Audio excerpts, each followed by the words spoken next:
All right, you're recording. Both of You, us. you like that?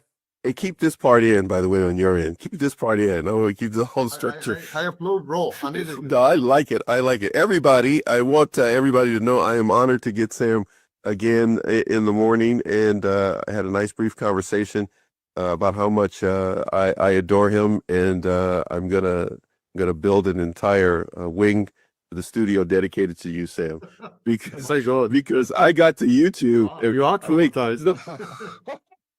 That's a good one. That's a good one. I like that. My daughter's gonna love that part, so you're gonna keep that. The reason why I would say that to you is because we came to YouTube after the Instagram interview we did with you, and we came to YouTube and didn't know that your video was going to be the #1 video on YouTube for the past 4 years. So it's been amazing, and a lot of people have found you, and they've been excited. I think I reached out to you once because somebody was hounding us. How can I get a hold of Sam? And I was like, okay, they could just look you up on Google you, right? I was like, and then I had to finally answer them. And I think I reached out to you to tell you that we need Sam in their life. I appreciate you doing this. I've got a number of things I want to start out with, but I'm going to pick one. This is the one that I want to pick.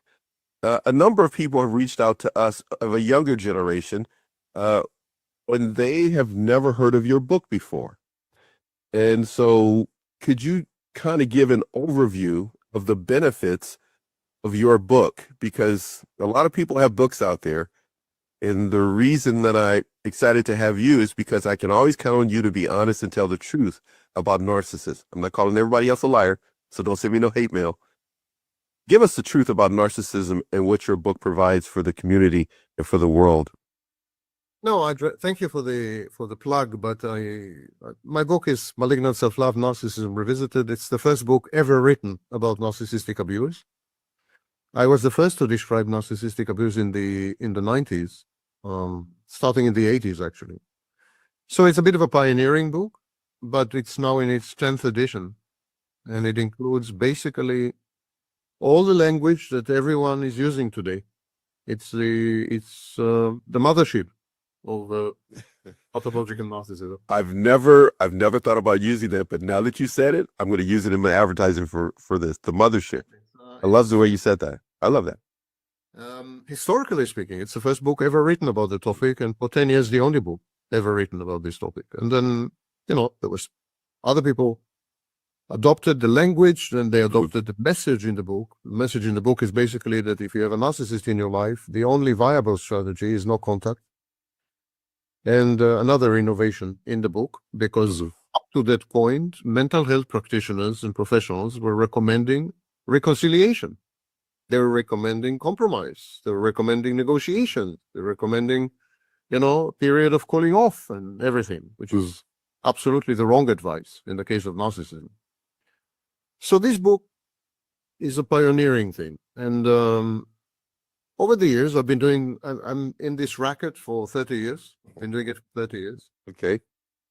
And so over the You years, surprised me by saying it's a racket, because I have a question from a viewer that uses that same word, but go ahead. well, it's a cottage industry in the best case, Okay. the racket in the worst case. Got it. Yeah. The vast majority of people online who are self-proclaimed experts on narcissism, they lack the credentials. They've contributed nothing to the field. They've never been involved in the field. And I'm talking about people with academic degrees, with PhDs in psychology and so on and so forth. Yeah. People don't realize that if you have a PhD in psychology, doesn't mean that you're an expert on narcissism. So, for example, I'm a professor of psychology, but I'm not an expert on schizophrenia or bipolar disorder or whatever. I'm not an expert on everything. I'm an expert on cluster B personality disorders. Psychology is a vast field. So you have all these charlatans and dilettantes and con artists and so on and so forth, and they are peddling misinformation and worse. They keep people in a victimhood state so that they can milk them, laughing all the way to the bank. It's a sponging operation. Right. So it's really bad out there. The scene is highly contaminated and adulterated. And when I started, of course, I was alone for 10 years, and then other people joined. But these were sincere people. Initially, in the first 10, 15 years of the field, people were sincere. They really wanted to learn and so on. These are reputable people that were sincere. You're saying? Yeah, I don't know about reputable, but they were honest. Okay. They were honest. They really wanted to learn and they wanted to help other people and so on. There was no money involved. Everyone did everything free of charge. Awesome. To this very day, I do not charge for my seminars and lectures. They're free of charge. I noticed that. Charge for my videos. I do not charge for my books. They're available free of charge. If you want to buy them on Amazon, then Well, of course, yes. Right, correct. But if you don't, they're available online. There was an ethos in the first 10, 15 years that this kind of education should be free of charge because people are in distress. People are suffering. And no one would have imagined at that time to make money out of this, And now the field is flooded with people who are just into money, nothing else except money. I had a curiosity. You're hitting a lot of points. I know I talked to you before we hit record, and it took me forever to actually do record on Zoom. We went to that last time also, by the way.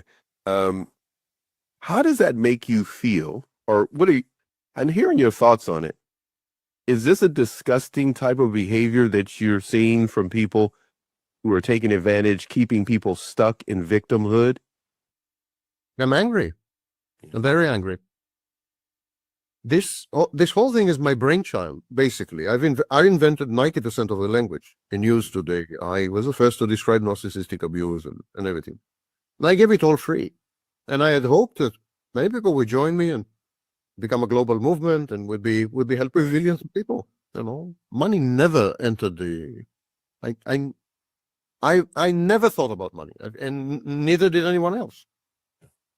And then there are all these parasites and freeloaders and con artists and dilettantes and charlatans, and they're all self-proclaimed experts overnight, zero credentials, and they're making a fortune, and they are damaging people. They're hurting people. They're re-victimizing and re-traumatizing people. Can we spend a moment just on that statement you mentioned there, the last part? Because, again, as I told you before when we first started, we just put people on. We showcase people to help people just for free. Just put that out there. We don't make up the content. But people come back to us and mention what you just said. I'm not in your field, but I hear a lot of stories of people who have lost a lot of money, this seminar, that thing, that coaching program. You know what I mean? We touched on it a little bit the first time we did a show, but it's a reoccurring theme. People need to be aware of that, but they're hurting. So today, if you can, what are some top tier things they need to be aware of when they're out there surfing the web, looking for someone? There's a lot of flash, there's a lot of bang, there's a lot of, wow, they must have the answer. What should they be aware of when they're out there looking to heal, rebuild? People are suffering. They are desperate. There's nothing like narcissistic abuse, which is the reason I coined the phrase narcissistic abuse, because nothing compares to it. No other type of abuse comes remotely close to narcissistic abuse. None. It's in its own category. Wouldn't you say it's its own? Yeah. Narcissistic abuse is about vitiating you, about negating you, about taking away your essence, what used to be called the soul. Right. It's about deanimating you. It's about making sure objectifying you. It takes away your agency, your personal autonomy, your independence, your critical thinking, your ability to gauge reality testing. Mm-hmm. It embeds you in a fantasy which starts as utopian and ends up being dystopian. It's a terrifying ordeal. It's a concentration camp of the soul. And you get infected as a victim. You get infected. You start to develop narcissistic behaviors and psychopathic thinking. You start to pick up what they're doing to you, and it's like residue that attaches to our own character. It's contagious, simply. Wow. If you're trying to cope with a narcissist, the only way you can survive is by becoming a narcissist. There's no other way. Yeah, if you don't leave, you're going to become one of them. Yeah. Exposure to narcissism has been measured in laboratories. Exposure to narcissism as minimal as 3 seconds. That is studies by 3 seconds. 3 seconds. Studies by Lombardi in Harvard University. Exposure to narcissists vicariously via films, movies, videos, via emails. Exposure of 30 seconds to narcissists. 30 seconds, 30 seconds, via email or by watching a video is sufficient to cause mental damage. At the very least, it creates an extreme sense of unease and discomfort known as the uncanny valley reaction. The uncanny value Valley reaction. Okay, because they have a way of capturing our mindset. Is that what you're saying? Even in that short period of time, they're affecting our mind? They're predators and you're prey. Got it. Exactly as a tiger it's capable of Okay. of evaluating. Right. Tiger is capable of evaluating all the relevant parameters of an antelope within a split second. Mhm. And a narcissist is able to evaluate your vulnerabilities and weaknesses and attack vectors and penetration, chinks in your armor, everything within seconds, split seconds. And then the narcissist becomes a predator. And you have these primordial atavistic instincts, evolutionary instincts, as an animal to spot prey, to spot predators. We're all animals, so we spot predators. I get what you're saying. Right. Yeah. I see what you're saying. Immediately react. We react to the presence of predators immediately. And so even an exposure of 3 to 30 seconds has an adverse impact on people. But if we can pick up on that and sense that, how do we still become prey? Well, to become prey, you need to be prey. Like antelopes are prey by definition. They can't become I see. Okay. giraffes or elephants. Right.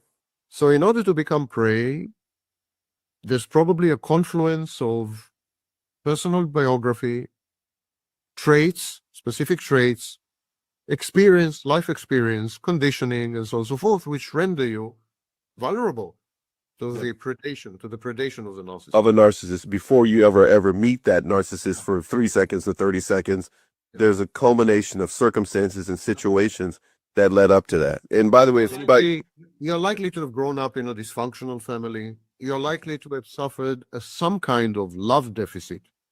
Either you were neglected and abandoned and everything, or the very contrary, you were spoiled and pampered and so on, but as an object, kind of a toy, a trophy, whatever the case, right? Trophy or whatever, yeah, or you went through what we call adverse childhood experiences, ACEs. So you've witnessed domestic violence or you have a genetic hereditary predisposition. For example, the tendency to develop borderline personality disorder, or dependent personality disorder. So you're mentally ill-equipped to deal with a narcissist. But there is some predisposition, and there's a fertile ground ready for the narcissist there. But even completely healthy people fall prey to the narcissist, because the narcissist offers you, entices you, baits you, and lures you into a fantasy that is essentially a second childhood. It's a second chance at a second childhood. As an adult, they have recognized to be able to bait you because you are going to go through this second childhood where everything feels good. You feel everything is going to be good, but it's all a part of them recognizing your prey. Freud called it the oceanic feeling.